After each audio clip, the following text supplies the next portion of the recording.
العالمين الرحمن الرحيم مالك يوم الدين إياك نعبد وإياك نستعين اهدنا الصراط المستقيم صراط الذين أنعمت عليهم غير المغضوب عليهم ولا الضالين.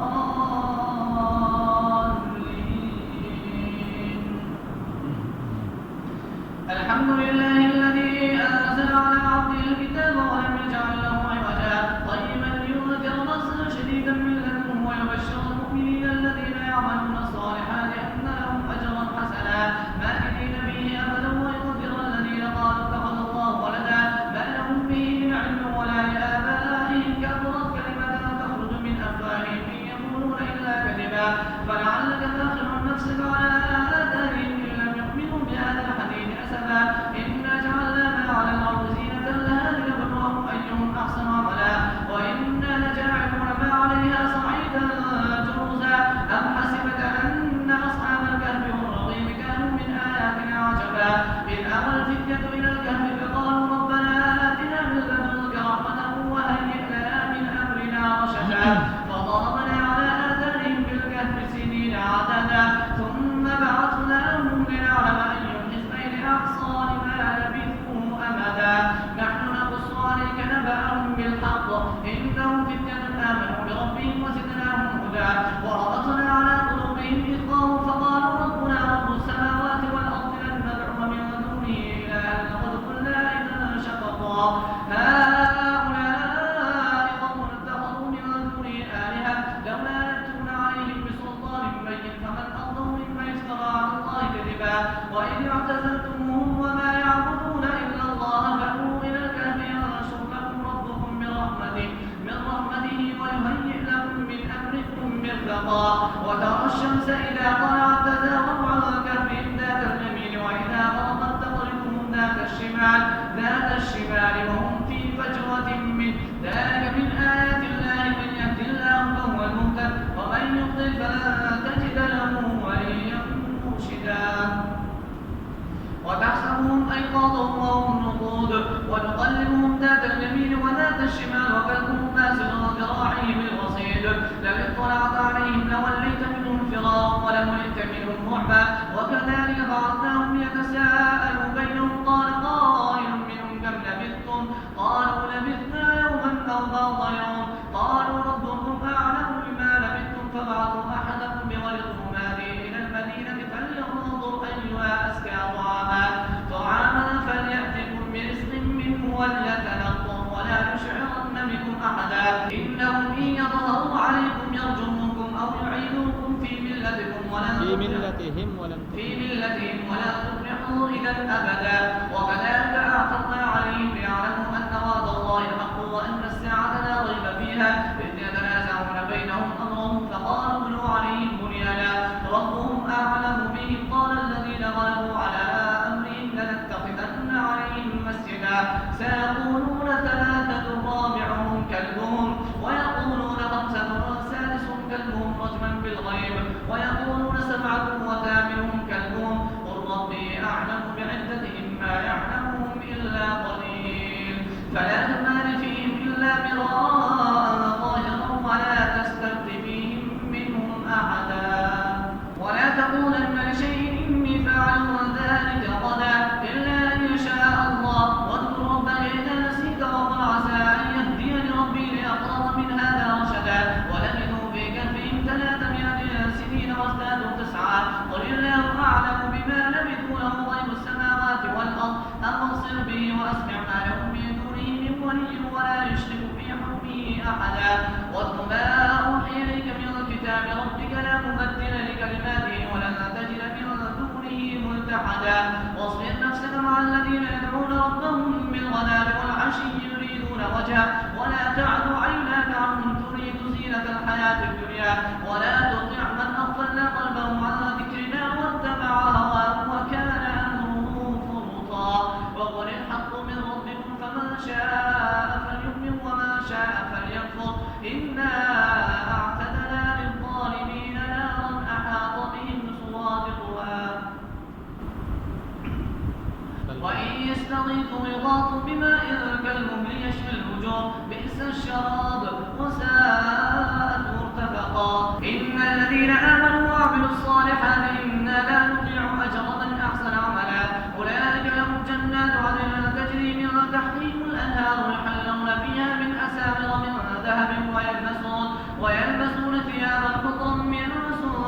واستبرق متكئين فيها على الأرائك نعم الثواب وحسنت مرتفقا واضرب لهم مثل الرجلين جعلنا لأحدهما جنتين من أعناب وحفظناهما بنخل وجعلنا بينهما زرعا كلتا الجنتين آتت أكلها ولم تظلم منه شيئا وفجرنا خلالهما نهرا وكان له ثمر فقال لصاحبه وهو يحاوره أنا أكثر منك مالا وأعز نفرا ودخل جنته وهو ظالم لنفسه قال ما أظن أن تميل هذه أبدا وما أظن الساعة قائمة ولئن رددت إلى ربي لأجدن خيرا منها منقلبا قال له صاحبه وهو يحاوره أكفرت بالذي خلقك من تراب ثم من نطفة ثم سواك رجلا لكن هو الله ربي ولا أشرك بربي أحدا ولولا إذ دخلت جنتك وقلت ما شاء الله لا قوة إلا بالله إن ترني أنا أقل منك مالا وولدا فعسى ربي أن يؤتيني خيرا من جنتك ويرسل عليها حسبانا من السماء فتصبح صعيدا زلقا أو يصبح ماؤها غورا فلا تستطيع له طلبا وأحيط بثمره فأصبح يقلب كفيه على ما أنفق فيها وهي خاطئة على عروشها ويقول يا ليتني لم أشرك بربي أحدا ولم تكن له فئة ينصرونه من دون الله وما كان منتصرا هنالك الولاية لله الحق هو خير ثوابا وخير عقبا واضرب لهم مثل الحياة الدنيا كماء أنزلناه من السماء فاختلط به نبات الأرض فأصبح هشيما تذروه الرياح وكان الله على كل شيء مقتدرا المال والبنون زينة الحياة الدنيا والباقيات الصالحات خير عند ربك ثوابا وخير مردا وخير أملا ويوم نسير الجبال وترى الأرض بارزة وحشرناهم فلم نغادر منهم أحدا وعرضوا على ربك صفا لقد جئتمونا فرادا كما خلقناكم أول مرة بل زعمتم أن لن نجعل لكم موعدا ووضع الكتاب فترى المجرمين مشفقين مما فيه ويقولون يا ويلتنا ما لهذا الكتاب لا يغادر صغيرة ولا كبيرة إلا أحصاها ووجدوا ما عملوا حاضرا ولا يظلم ربك أحدا وإذ قلنا للملائكة اسجدوا لآدم فسجدوا إلا إبليس كان من الجن ففسق عن أمر ربي أفتتخذونه وذريته أولياء من دوني وهم لكم عدو بئس للظالمين بدلا ما أشهدتم خلق السماوات والأرض ولا خلق أنفسهم وما كنت متخذ المضلين عضدا ويوم يقول نادوا شركائي الذين زعمتم فدعوهم فلم يستجيبوا لهم وجعلنا بينهم موبقا ورأى المجرمون النار فظنوا أنهم مواقعوها ولم يجدوا عنها مصرفا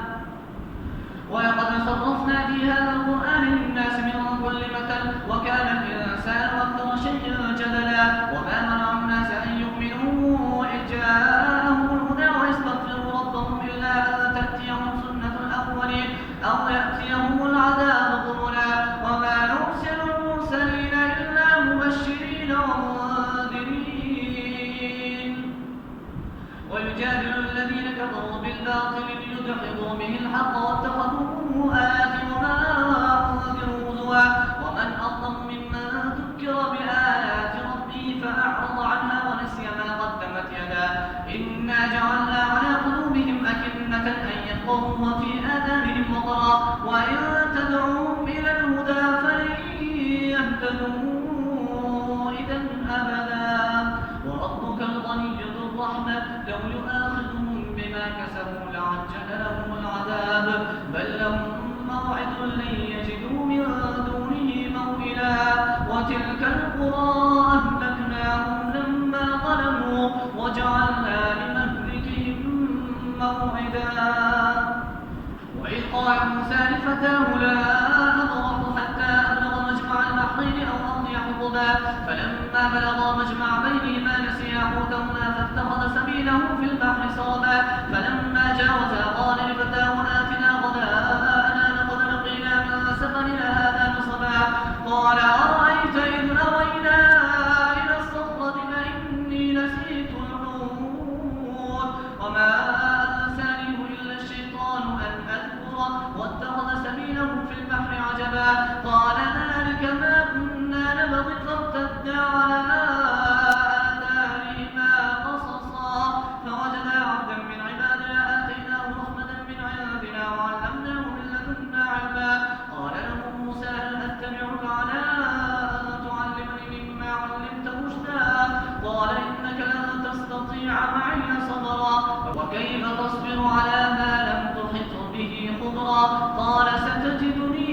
إن شاء الله صابرا ولا أعصي لك أمرا قال فإن اتبعتني فلا تسألني عن شيء حتى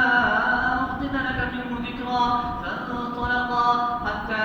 إذا لقيا غلاما فقتله قال أقتلت نفسا زكية فانطلقا حتى إذا ركبا في السفينة خرقها قال أخرقتها لتغرق أهلها لقد جئت شيئا إمرا قال ألم أقل إنك لن تستطيع معي صبرا قال لا تؤاخذني بما نسيت ولا ترهقني من أمري عسرا فانطلقا حتى إذا لقيا غلاما فقتله قال أقتلت نفسا زكية بغير نفس لقد جئت شيئا نكرا قال ألم أقل لك إنك لن تستطيع معي صبرا قال إن سألتك عن شيء بعدها فلا تصاحبني قد بلغت من لدني عذرا فانطلقا حتى إذا أتيا أهل قرية استطعما أهلها فأبوا أن يضيفوهما فوجدا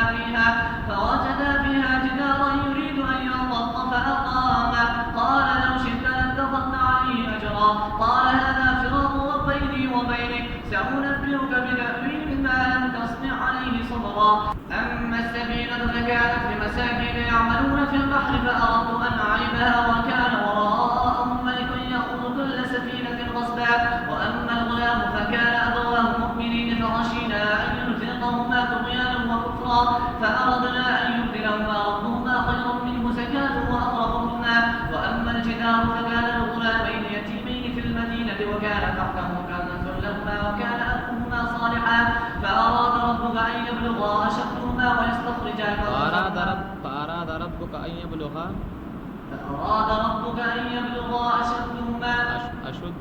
أشدهما ويستخرجا كنزهما رحمة من ربك وما فعلته عن أمري ذلك تأويل ما لم تصنع عليه صبرا ويسألونك عن ذي القرنين قل سأتلو عليكم منه ذكرا إنا مكنا له في الأرض وآتيناه من كل شيء سببا فأتبع سببا حتى إذا بلغ مغرب الشمس وجدها تغرب في عين حمئة ووجد عندها قوما قل لا يا ذا القرنين إما أن تعذب وإما أن تتخذ فيهم حسنا قال أما من ظلم فسوف نعذبه ثم يرد إلى ربه فيعذبه عذابا نكرا وأما من آمن وعمل صالحا فله جزاء الحسنى وسنقول له من أمرنا يسرا ثم أتبع سببا حتى إذا بلغ مطلع الشمس وجدها تطلع على قوم لم نجعل لهم من دونها سترا كذلك وقد أحطنا بما لديه خبرا ثم أتبع سببا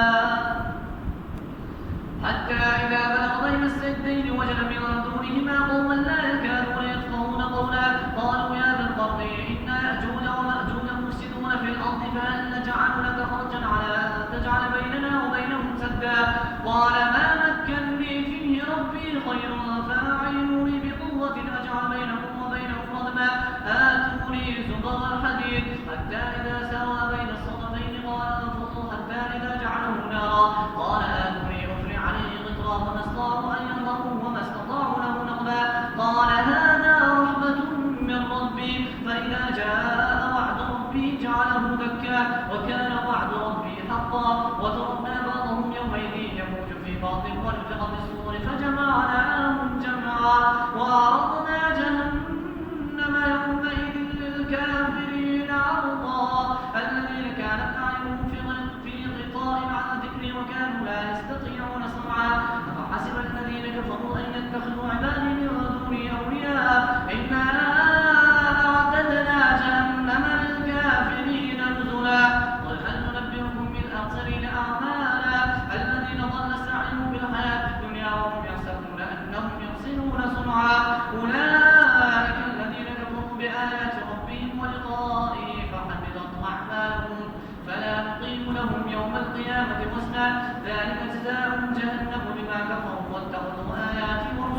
هزوا إن الذين آمنوا وعملوا الصالحات كانت لهم جنات الفردوس نزلا خالدين فيها لا يبغون عنها حولا قل لو كان البحر مدادا لكلمات ربي لنفد البحر قبل أن تنفد كلمات ربي ولو جئنا بمثله مددا قل إنما أنا بشر مثلكم يوحى إلي أنما إلهكم إله واحد فمن كان يرجو لقاء